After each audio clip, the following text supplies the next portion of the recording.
Arkadaşlar, kanalıma hoş geldiniz. Bugün bir tane uçak yapmayı öğreteceğim. Hem basit hem 50 metreye kadar uçabilir. Beğenmeyi ve abone olmayı da unutmayın. Başlayalım. Önce bir küçük kağıt lazım. Kitap kağıdı. İstiyorsanız yırtın. İstiyorsanız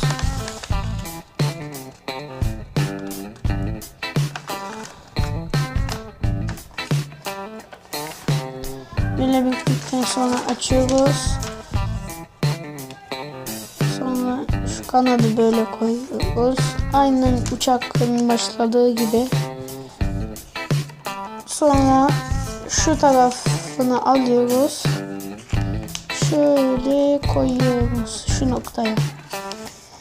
Sonra arkadaşlar şurada bir nokta var, olması gerekiyor. O nokta şöyle iğneli olmalı. İğneli olmasa uçak olmaz. Ondan en çok önemli olan o. Hadi.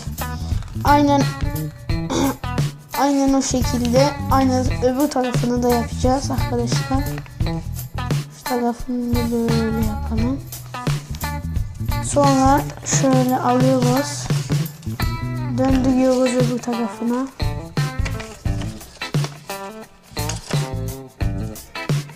Şuradaki noktayla.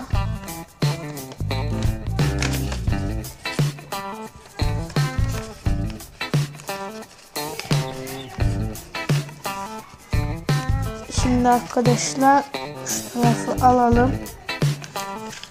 Böyle bükelim. Şu tarafı da bükelim.